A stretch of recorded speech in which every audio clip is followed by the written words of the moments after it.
I want to go right now to Lee Zeldin, the former New York congressman, former New York gubernatorial candidate.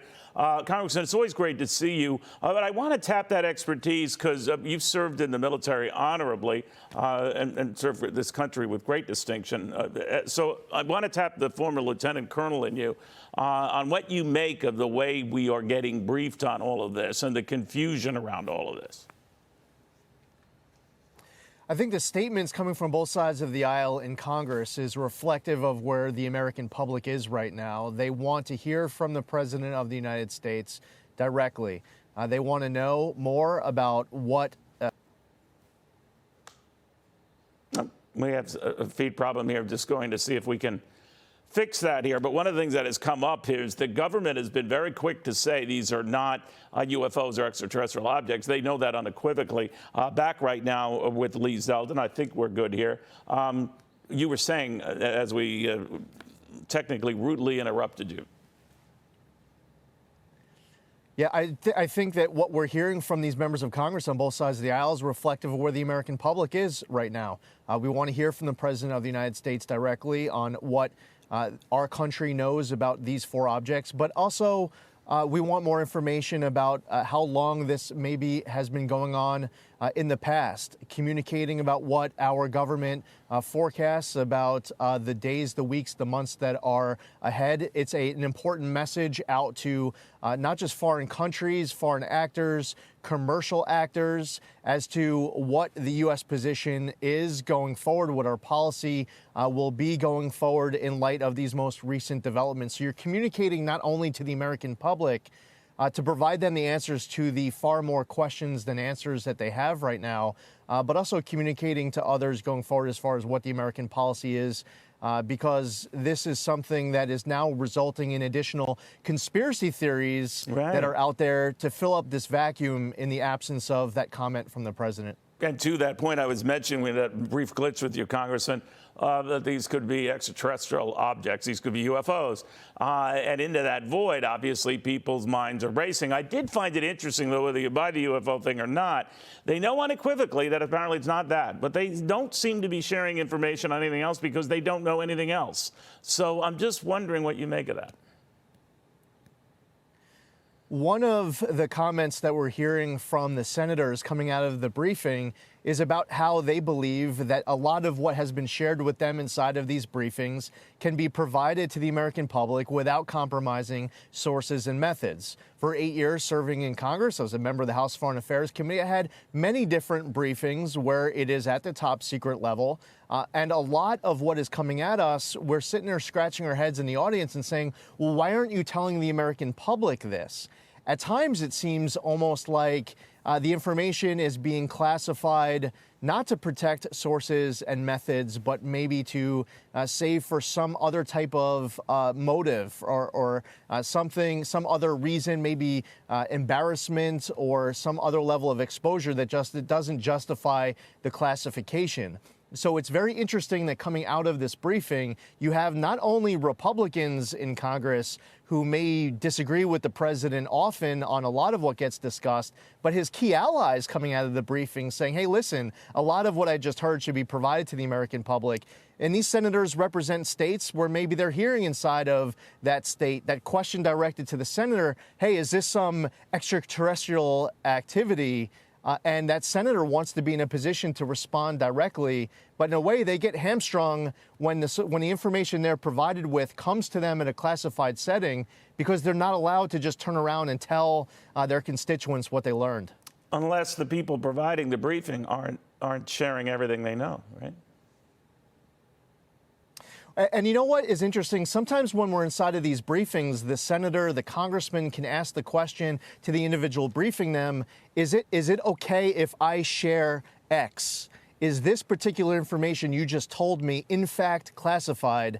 And sometimes in response to those very direct questions, you can get permission from the briefer.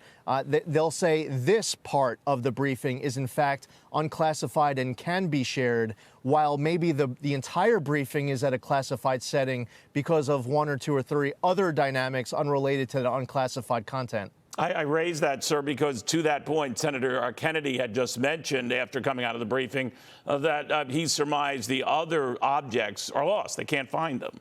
And I'm sure that's not something that, the briefer wanted shared, but I could be wrong. But I did want to get your take on that. So what's interesting is as you play that clip from Senator Kennedy, and that is in fact news coming out of the briefing, where Senator Kennedy is using the term lost as it relates to the remnants. But then in your reporting, you talk about how General Milley is saying with confidence that he believes that the remnants can be found once the weather, currents, other dynamics allow for it. There's a big difference between the remnants being lost and not yet located. And if the military, if our government is in fact confident that they'll be able to recover the remnants, then that might mean that that term lost is not actually accurate. That's a very good answer. That's a very good explanation. I wanted to get your very, very quick take. Nikki Haley making it official. She's going to run for president. She's going to channel Donald Trump, challenge him for the Republican nomination. More will follow. I did want to check with you, Congressman. Do you have a horse in this race? So I haven't endorsed anybody in this presidential race. It's going to be a very wide field, a robust competitive primary. I think that's healthy for the Republican Party. It's helpful and healthy for whoever the eventual candidate will be at the end of the primary. And hopefully this is a party that, coming out of a substantive policy debate on a lot which is the highest priority for Americans, you have a strong candidate prepared for a general election battle. I believe that over the course of the next few months, we're going to see many, many different candidates get into this field. My one way of handicapping this race, I would say that former President Trump is probably more beneficial with a largest field possible, where maybe the smaller the field, the harder it becomes, because he has a core amount of support, which might not be over 50%. But maybe there's a solid 30 or 35%, I don't know what the exact number is, that will stick with him no matter what the field looks like. So the larger the field gets, the more interesting this race ends up becoming. And I think that's the way that we're heading. And it worked for him in 2016. Real quickly, you going to run for Senate?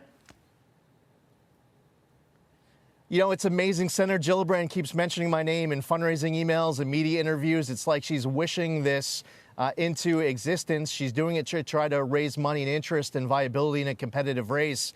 The reason why my name is being mentioned is because she can't get my name out of her mouth and doing these interviews and writing up these emails.